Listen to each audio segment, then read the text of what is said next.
If this is what the follow-up is, then you are in a trouble because he or she is not going to listen to any of it. Do not ever let that desperation of your career get into the deal. Your buyer should never feel that he or she is the only prospect that is left in the deal. As we have discussed in the past, the importance of follow-up. Now what we have to understand is things to avoid in follow-ups. While you're following up with your prospect or with your buyer, you have to understand there are certain things that you must avoid. First thing is desperation. Desperation in follow-up is basically the number one enemy in every possible deal that you can imagine. The moment your prospect or your buyer smells desperation, they take a step back.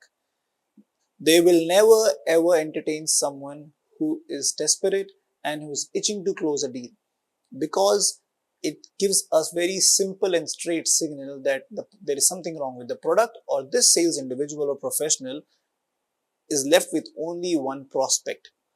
So desperation in sales is the number one enemy. Avoid desperation. Second is the frequency of follow-ups. If you call your buyer every day or you message your buyer every day, it again gives a signal or gives a very negative message that the entire organization is heavily dependent on that one buyer. Avoid it. You as a salesman must project yourself as someone who is busy, who is working really hard, and you are clouded with n number of buyers and prospects as a sales professional or individual.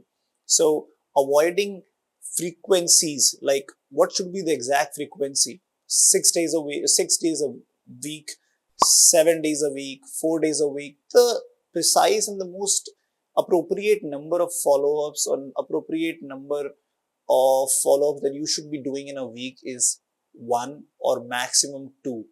But that also heavily depends on how do you really do it. Your value addition to every follow-up, your piece of information that you are trying to share with your prospect every time you are following up, it really adds up to the frequency. If you are someone who value yourself as a sales professional a lot, you have set philosophies and you think that I will only follow with my buyer or prospect if I have something relevant to share or some information that can help the buyer come to a point where he or she can make a decision, then only you should be following up. Following up just for saying, oh sir, well, we had to proceed, well, you told me that you need a day, well, you said that we can move ahead. If this is what the follow up is, then you are in a trouble, because he or she is not going to listen to any of it, because the entire win in this scenario is yours. You close the deal, you make money. What about them? So while following up, remember the frequency. Your frequency really determines how valuable you are as a sales professional. So once a week or maximum twice a week should be the ideal case scenario if you are following up with your buyer or prospect. Thirdly, always prefer face-to-face follow-up than call follow-ups or message follow-ups. And I tell you why I constantly talk about this to everyone in my team as well. I truly believe that face-to-face follow-ups make a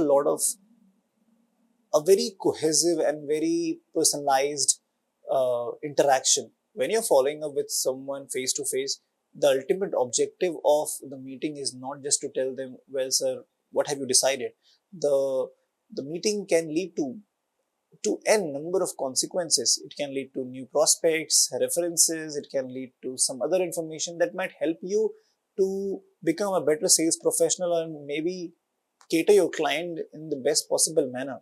So if you're someone who can give a call to your prospect or to your buyer and convince him or her that if we can meet according to your convenience near your place for, let's say, 30 minutes, 40 minutes, and because there is something relevant and important I wanted to share that might help you in moving ahead with this deal. If you can do this, it will take you at least 7 to 8 ladders above everyone else in the market, because everyone is just busy calling, messaging. So, ma'am, what have you decided? Sir, what have you decided? Sir, what are you up to? Sir, when can we move ahead? This is the normal follow-up from everyone else in the market.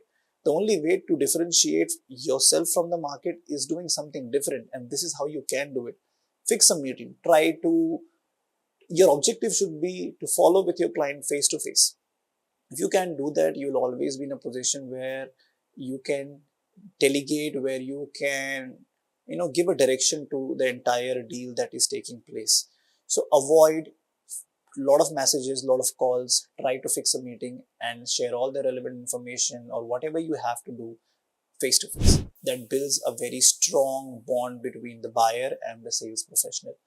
So desperation is probably the number one enemy. Avoid it. Secondly is the frequency of follow-ups. One or two is the most ideal case scenario. To not exceed 6 follow-ups, 7 follow-ups is a big turnoff for any prospect buyer.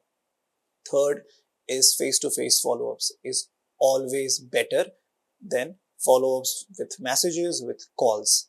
In my experience, if you ask me, I sell real estate. I sell something that is basically a dream for a lot of people. I sell houses, I sell office spaces, I sell shops, I sell land. These things are not something that I can just give a call and say, well, what have you decided? Nobody can decide in a day that I'm going to close a deal. Nobody will be in a position to say, yes, I'm going to buy a 4 CR apartment today. It takes time. And the deal, the closing or the closure is determined by the number of time you meet your buyer and you build a bond so that you induce credibility and trust, defines how well the deal will proceed in the future. So face-to-face follow-up always better than messages and calls. Also, something that I have learned in last 7.5 years or 8 years is, again, going back to the same first point, desperation. Do not ever let that desperation of your career get into the deal. I know as a sales professional, we all are struggling. We all want to close more deals. We all want to make more money. And there is huge pressure from the organization, leaders, management. But that should be kept just to you. It shouldn't be visible to your buyer, because desperation is a very big turnoff. Your buyer should never feel that he or she is the only prospect that is left in the deal.